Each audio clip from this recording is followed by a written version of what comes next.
Bismillahirrahmanirrahim. Assalamu alaikum second year. Beta, today we are going to start a new topic which is at page number 177 of your biology books, and the topic is continuously varying traits. Before this you have completed your topics up to pleiotrophy. And today it's turn for the continuously varying traits. As you people are well aware with the term traits now, which represents the characteristics of any organism. कोई भी जो किसी organism का character होता है उसको हम trait कहते हैं। और आपको पता है कि ये जो डिफरेंट ट्रेट्स होते हैं लिविंग ऑर्गेनिजम्स में, आइदर दे द प्लांट्स और एनिमल्स और the human beings, they are due to specific genes and their expression. और अब हमने वेरिंग ट्रेट्स को देखना है, वो ट्रेट्स जो कॉन्टीन्यूसली वेरी करते हैं, जिनमें चेंजेस आते हैं। Genotype interacts with environment to produce phenotype. You know that the genetic makeup of an organism is said to be genotype. जो जीन्स होती हैं किसी ऑर्गेनिज्म की, वो उसका जीनोटाइप कहलाती हैं। और फिनोटाइप जब जीन्स खुद को एक्सप्रेस करती हैं और जो कैरेक्टर हमें सामने दिखता है, जो एक फंक्शनली एक्सप्रेसिव आपको जीन्स जिस कैरेक्टर जिस ट्रेट को शो करती हैं, उसको हम फिनोटाइप कहते हैं। और एनवायरनमेंट का भी बड़ा इन्फ्लुएंस होता है किसी ऑर्गेनिज्म के फिनोटाइप पे। Phenotype expression of traits has two aspects which are qualitative and quantitative. It means कि जो traits होते हैं वो दो तरह से express होते हैं किसी organism के अंदर. These traits can be qualitative and they can be quantitative as well. Qualitative traits को of course हम quantify नहीं कर सकते, ये non measurable traits होते हैं, जबकि जो quantitative traits होते हैं जैसे number of seeds, number of kernel, number of flowers, got it, ये हमारे पास क्वांटिटेटिव ट्रेट्स हो गए। क्वालिटेटिव जैसे कलर हो गया, पिगमेंटेशन हो गई, हेयर कलर हो गया, आई कलर हो गया, या इसी तरह कर्नल या जिसको सीड्स हम कहते हैं, वीट सीड कलर हो गया, स्किन कलर्स हो गए, ये हमारे पास क्वालिटेटिव ट्रेट्स होते हैं। सो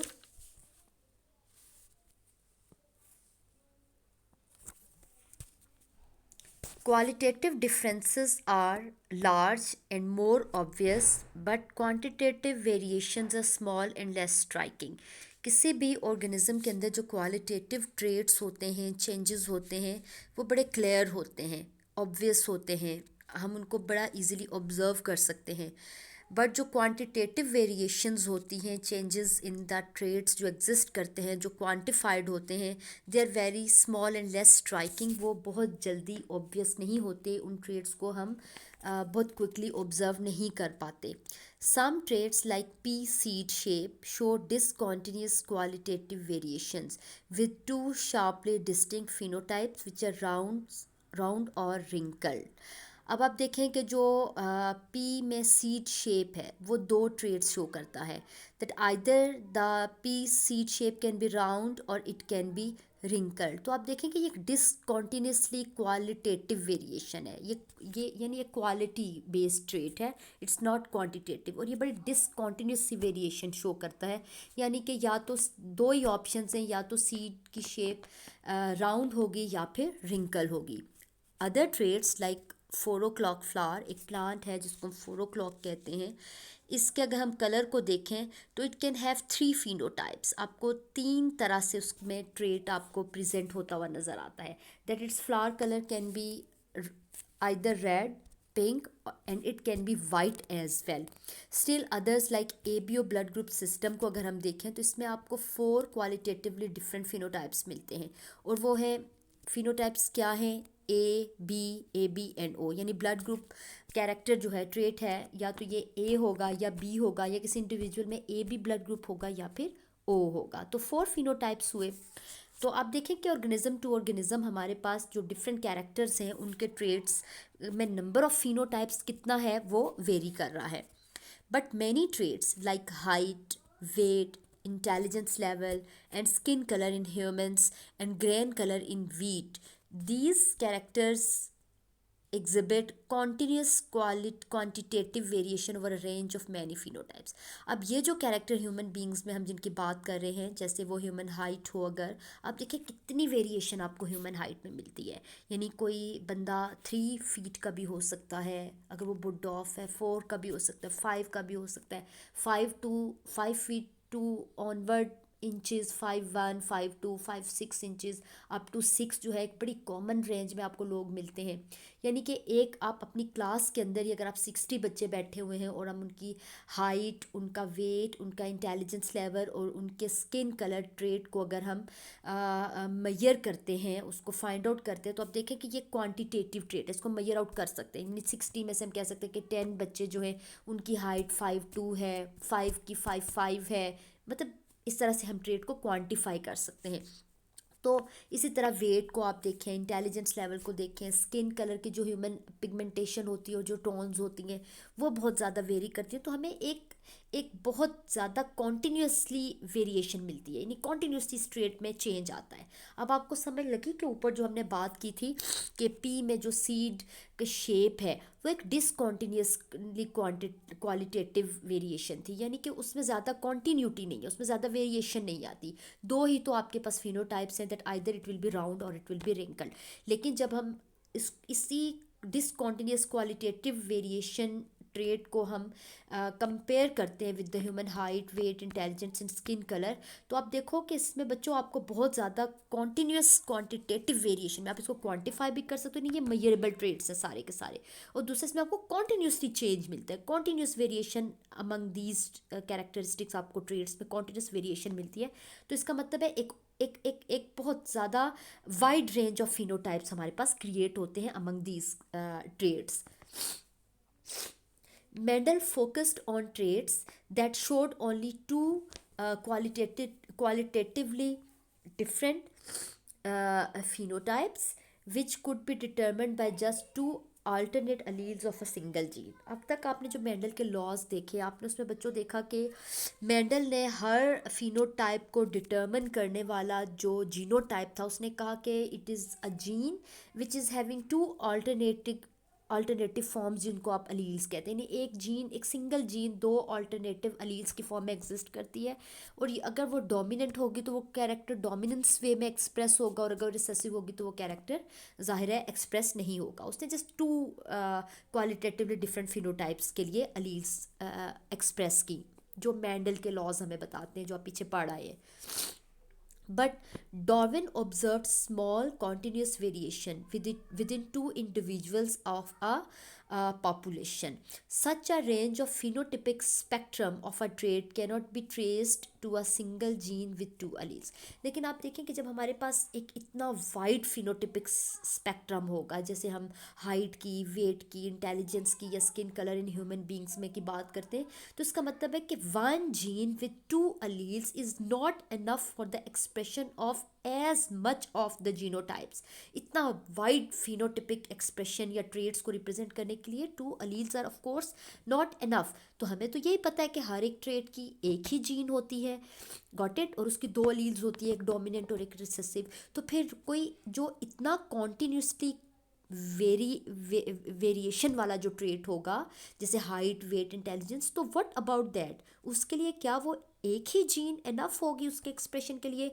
of course your answer will be no. Even a few multiple alleles of a single gene cannot make such a wide range of phenotypes।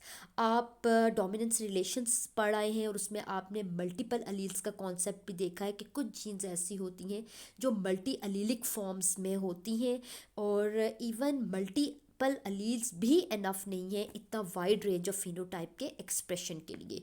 So a continuously varying trait is encoded by alleles of two or more different gene pairs found at different loci। Loci समझते हो ना बेटा, locus, जहाँ पर एक gene located होती है chromosome के ऊपर, all influencing the same trait in an additive way. इसका मतलब हुआ कि जो इस तरह के बहुत ज़्यादा कॉन्टीन्यूसली वेरिंग ट्रेट्स होते हैं, उनके लिए एक से ज़्यादा जीन्स होती हैं और उनकी अलीलिक फॉर्म्स होती हैं जो उन कैरेक्टरिस्टिक को या उनके फिनोटाइप्स को एक्सप्रेस करती हैं या उनको मेक ओवर करती हैं. So, these quantitative traits are called polygenic traits and the genes are polygenes. So, polygenes क्या होती हैं और polygenic traits क्या होते हैं? जब किसी भी trait, किसी भी character की genes एक से ज़्यादा हों तो आप उनको polygenes कहते हो. Poly means many. और वो वाले किसी भी living organism के traits which are being represented by or expressed by more than one gene. Got it. उनको हम ऐसे ट्रेड्स को हम बोलते हैं पोलीजेनिक ट्रेड्स. और आप ये याद रखें कि जो कॉन्टिन्यूसली वेरिंग ट्रेड्स होते हैं उनके लिए वो ट्रेड्स हमेशा पोलीजेनिक ट्रेड्स होते हैं. और पोलीजीन्स यानी many genes are found over there at different loci on the chromosome to represent those traits. Each polygene has a small positive or negative effect on the character. Polygenes supplement each other, and sum of positive and negative effects of all individual polygenes produce quantitative phenotypes of a continuously varying trait. ये वही बात हुई जो मैंने आपको पहले भी बताई कि ज़ाहिर है एक से ज़्यादा जो जीन्स होती हैं जिनको आप पोलीजीन्स कहते हो वही रिस्पॉन्सिबल होती हैं, वही प्रोड्यूस करती हैं क्वांटिटेटिव फिनोटाइप्स किसी भी कॉन्टीन्यूसली वेरिंग ट्रेट के लिए, जैसे कि human height, weight, intelligence, skin colour की बात की. And same is the case for the wheat grains. There is a great color variation in wheat grains and so it's a polygenic trait. अब wheat grains की हम example लेते हैं और सामने डायग्राम में आपको दो शेड्स wheat grains के आपको जो गंदम के दाने होते हैं उनके नज़र आ रहे हैं. लेकिन अगर इसके हम डिटेल्स में जाएं, हम इसको जीनोटिपिक और फिनोटिपिक इसके स्टैटिस्टिक्स पे अगर जाते हैं तो wheat grains vary in color from white to dark red. This trait shows a continuous spectrum of color variation. Some grains are white, some are deep red. Got it. Then there was a scientist, Nilsson A, who studied the genetics of wheat grain color.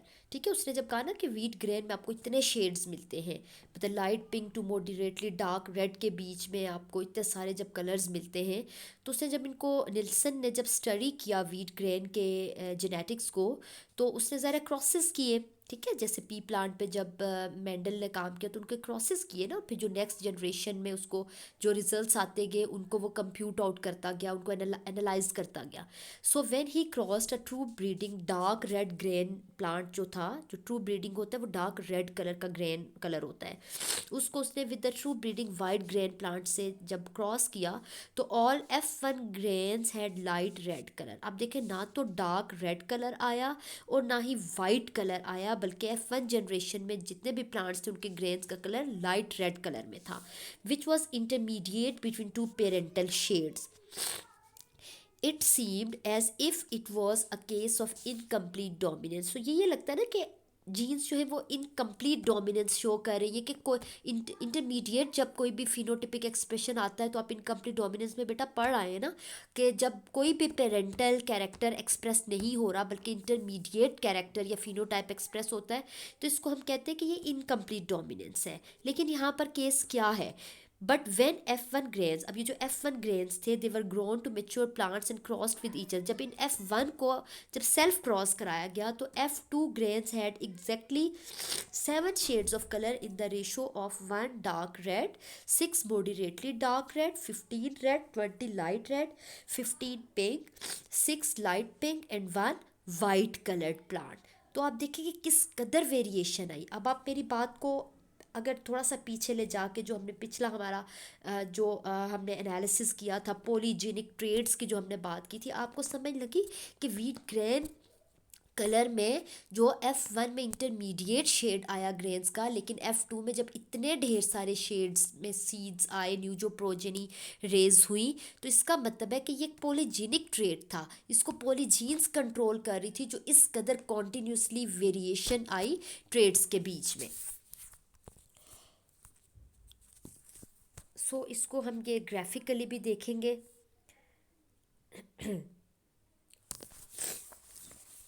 We are at page number 179 right now. 3 different gene pairs, that is AABBCC, हर एक dominant gene और एक ज़ाहिर है recessive अलील आपको show की हुई है। And 3 different loci contribute to the wheat grain colour. जब जेनेटिक स्टडी किया गया उन फिनोटाइप्स का जो वीट ग्रेन कलर के आए, तो ये वाली जीन्स जो थी वो देखा गया कि कंट्रीब्यूट करती हैं डिफरेंट जो कलर्स के फिनोटाइपिक एक्सप्रेशन के लिए। Each individual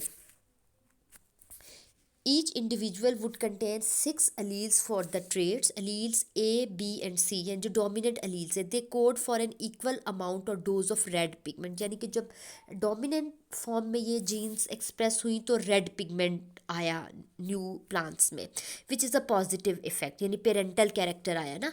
but none of small a small b and small c encode for red pigment. जो रिसेसिव अलील में जब ये एक्सप्रेशन होता है तो ये रेड पिगमेंट को एनकोड नहीं करती ये अलील, विच इज़ अ नो और ज़ीरो डोज, यानी इसको हम नेगेटिव इफेक्ट कहते हैं। अगर तो पेरेंटल यानी जो ट्रू ब्रीडिंग कैरेक्टर था रेड कलर, अगर वो एक्सप्रेस हो रहा है तो ये एक पॉजिटिव इफेक्ट है जिसको कंट्रोल करी थी डोमिनेंट अलील्स। लेकिन जो रिसेसिव अलील्स हैं वो रेड पिगमेंट को एनकोड नहीं करी, इसको हम ज़ीरो इफेक्ट या नेगेटिव इफेक्ट का नाम देते हैं। If all the 6 alleles code for red pigment, got it, the grain is dark red. When none of the 6 alleles encode red pigment, यानी सारी जब रिसेसिव फॉर्म में होंगी, रिसेसिव होमोजाइगस फॉर्म में होंगी, तो the grain is white. When a grain has 1 allele for red pigment, got it, यानी एक डोमिनेंट और बाकी अलील सब रिसेसिव फॉर्म में होंगी, its colour is light pink. If 2 alleles for the red pigment, अब दो जो है हर एक में जो है वो डोमिनेंट आपको अलील्स मिलेंगी जबकि बाकी आपको रिसेसिव मिलेंगी आउट ऑफ 6, तो सिर्फ पिंक कलर में आपको ग्रेन्स मिलेंगे। If it has 3 pigment alleles, यानी एक एक आपको तीनों अलील्स ए बी सी में से एक एक आपको डोमिनेंट और उनके साथ एक एक, यानी 50-50%, 50% डोमिनेंट और 50% रिसेसिव अलील्स जब होंगी तो they will produce moderately dark red grain. thus the color thus the color alleles phenotype of the grain is the sum, हम कह सकते हैं कि thus the color of phenotype of the grain is the sum of the individual effects of all the 6 alleles. Environmental factors like light, water and nutrients also influence the amount of grain color. Environmental variations make the distribution of phenotypes more smooth and continuous. तो इससे बेटा आपको क्या समझ लगी? आप अगर नीचे जो है वो देखते हो, ये इस ग्राफ में भी अगर आप देखें तो आप देख रहे हो कि कितना एक स्मूथ बेल शेप ग्राफ जो है हमें अचीव हो रहा है। एक तरफ number of individual along the Y axis show किया गया है और अलोंग द एक्स एक्सिस आप देख रहे हैं number of pigments contributing alleles in F2। अब आप देखें कि जो आपके पास below less than 5 number of आपके पास प्लांट्स ऐसे आ रहे हैं जो वाइट कलर शो कर रहे हैं। फिर जैसे जैसे हमारा कर्व ऊपर जा रहा है नंबर ऑफ इंडिविजुअल्स में वो लाइट पिंक कलर आ रहा है। अब एक सेंटर में पीक आ रही है जिस पे लाइट रेड कलर अचीव हो रहा है। अब देखें कि वो इंडिविजुअल्स 15 और 20 के सेंटर में लाई कर रहे हैं और फिर जैसे जैसे हमारा कर्व डाउनवर्ड आ रहा है तो कलर वेरिएशन चेंज होती जा रही है और एंड में आपको जो है वो डार्क रेड शेड में सीड्स अचीव हो रहे हैं। तो इस तरह से ये पॉलीजीनिक एक ट्रेट है। पॉलीजीन से जो एक इस कदर रैपिडली कॉन्टीन्यूसली वेरिंग जो ट्रेट है यानी कि वीट सीड कलर्स को उसको कंट्रोल कर रहा है। तो इस तरह से ये हमने कॉन्टीन्यूसली वेरिंग ट्रेड्स को देखा विच कैन बी क्वालिटेटिव और क्वांटिटेटिव एज वेल, और उसमें हमने वीट के सीड कलर को एज एन एग्जांपल किया। नेक्स्ट हम इसी तरह के कॉन्टीन्यूसली वेरिंग ट्रेड को अप्लाई करेंगे ह्यूमन स्किन कलर के ऊपर और कुछ और ह्यूमन फिनोटिपिक एक्सप्रेशंस को इस पे हम इंशाल्लाह नेक्स्ट लेक्चर में देखेंगे। आपने इसको पढ़ना है गर्ल्स, इसको समझना है, समझ के इसको करना है आपने। ये आपके कुछ प्रैक्टिकल वर्क से रिलेटेड भी इसमें ये टॉपिक रिलेट करता है जो इंशाल्लाह आपको कराया जाएगा और आपने इसको अच्छे से प्रिपेयर कर लेना है। Thank you.